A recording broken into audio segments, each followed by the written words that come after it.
Hello and welcome to your English news broadcast live on ERi-TV. It's exactly 10:30 p.m. on Eritrea's local time from our headquarters at Asmara with your domestic and international news in brief. I'm Zahra Badouri, live from our headquarters at Asmara again. These are your major headlines for this broadcast.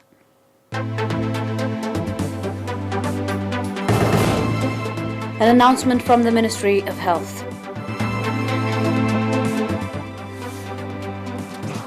Eritreans celebrate Independence Day anniversary.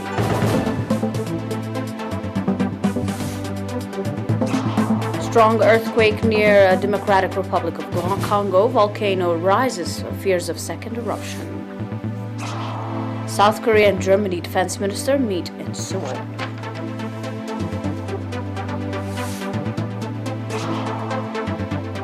Welcome to your domestic in brief. 40 patients have been diagnosed positive for COVID-19 in tests carried out today at quarantine centers in the central, Gashbarka, northern Red Sea, and central regions, as your health report. Out of these, 24 patients are from quarantine centers in Asmara Central Region. 13 patients are from quarantine centers in Goluj 5, Adibara 2, Agorda 2, Ali Giddar 1, Barantu 1, Forto Sawa 1, and Hajar 1 in the Gashbarka region. 2 patients are from quarantine centers in the northern Red Sea region. The last patient is from quarantine center in Araza, southern region. On the other hand, 23 patients who have been receiving medical treatment in hospitals in Gashbarka 19 and Central 4 regions have recovered fully and have been discharged from these facilities. The total number of recovered patients has accordingly risen to 3,772, while the number of deaths still stands at 14. The total number of confirmed cases in the country to date has increased to 3,988. Ministry of Health, Asmara, 26 May 2021. Eritrean nationals in Ethiopia and Italy enthusiastically celebrated the 30th Independence Day anniversary under the theme Resilient as Ever. Speaking at the occasion held at the Eritrean Embassy in Addis Ababa, organized by the Eritrean Embassy and Eritrean Permanent Representative of the African Union Economic Commission, Mr. Samer Rusom, Eritrean ambassador in Ethiopia, said that despite the threat posed by COVID-19 pandemic and the restrictions that go with it, Eritrea has registered encouraging achievement in various sectors and is standing in firm ground. The event was highlighted by cultural and artistic programs with a few members of the embassy staff participating, while Eritreans in Ethiopia virtually attended the ceremony. According to the report from the Community and Public Affairs at the Eritrean Embassy in Italy, Eritreans in 17 cities in Italy celebrated the 30th Independence Day anniversary on 23rd of May, respecting the guidelines issued in the country to control the spread of COVID-19 pandemic. Speaking at the event in Rome, Mr. Fissahatzion Petros, Eritrean ambassador in Italy, congratulated the Eritrean people and its gallant defense force, said that the 30th Independence Day anniversary is being celebrated at the time in which Eritrea has emerged victorious, foiling various hostilities and challenges. Ambassador Sofia Tesfamariam, Eritrea's permanent representative at the United Nations, hosted various reception in connection with the 30th Independence Day anniversary, in which ambassadors of various countries took part. At the event, Mr. Osman Saleh, Minister of Foreign Affairs, gave a keynote address to the participants from Asmara on the current situation of COVID-19 pandemic in Eritrea. In his address, Foreign Minister Osman Saleh said that as a result of the strict guidelines and regulations issued by the Eritrean government and the consensus participation and implementation of the Eritrean people, it was able to control the spread of COVID-19 pandemic with few instances of infections and deaths.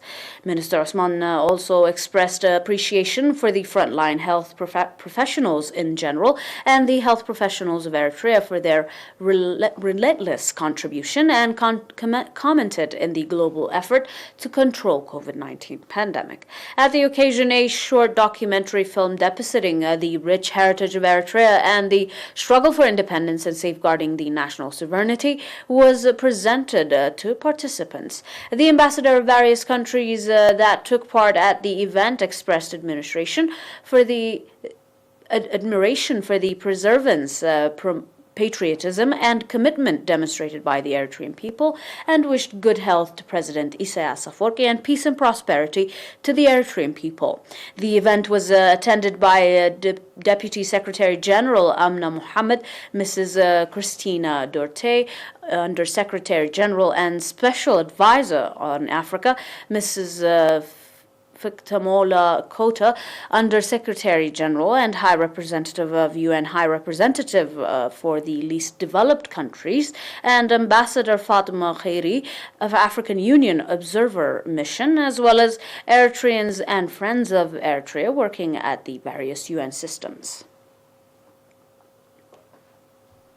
On your final domestic, the Forestry and Wildlife Authority and the Ministry of Education branch in Ansaba region organized a Green Campaign event in connection with the 30th Independence Day anniversary, in which students and civil servants participated.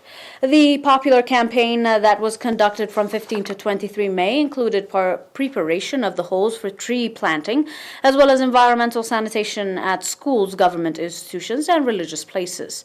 Indicating that the program was part of the water and soil conservation effort, Mr. Kasete Tesfatzion, representative of the Forestry and Wildlife Authority, said that over 1 million tree seedlings are ready to be planted in the coming rainy season.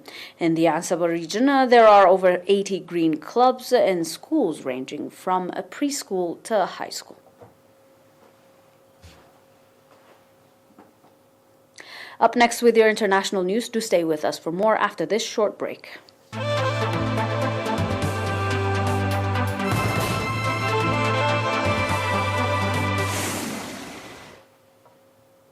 And on your global report, regional officials reported strong earthquake Tuesday in the area surrounding the Democratic Republic of Congo's Mount Nyiragongo volcano 3 days after it erupted, killing 32 people, destroying villages, and displacing at least 5,000 residents.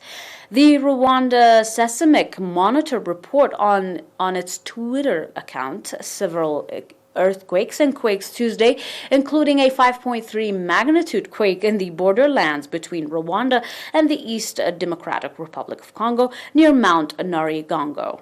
The quakes have raised fears among locals that the volcano could erupt again. Mount Nyiragongo, one of Africa's most active volcanoes, erupted Saturday for the first time since 2002, sending a river of lava downhill towards Goma, a city of some 2 million people, 13 kilometers away. The molten rock stopped a few hundred meters short of city limits, but not before it destroyed about 1,000 homes, officials reported.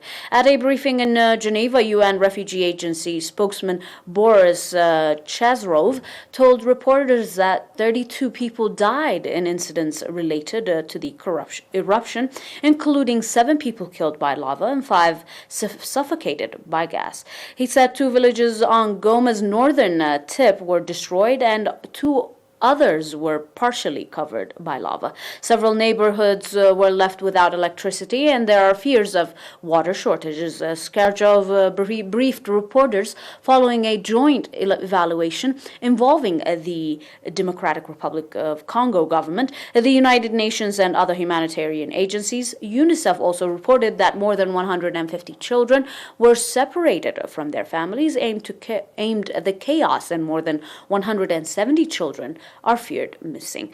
Along the tremors, the UNHCR reported that the lava lake in the volcanoes created appeared to have refilled, adding to fears of a second eruption. German Defense Minister Angrit Karapan-Karbor met with her second Korean counterpart, Sao Guk, in Seoul on Wednesday and discussed ways to counter challenge in the Indo-Pacific regions.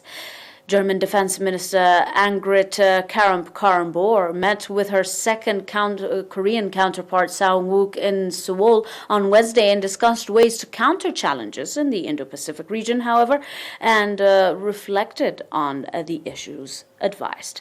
A German defense chief to visit South Korea since 2007, however, during talks with Sao Karapan-Karbor expressed the willingness to support South Korea on issues such as denuclearization.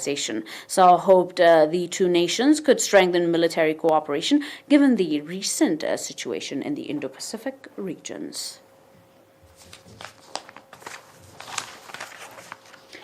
Dear viewers, that is all for now with your domestic and international news in brief. Until we are back with some more news, stay and enjoy the rest of our programs. But until then, these were your major headlines. An announcement from the Ministry of Health.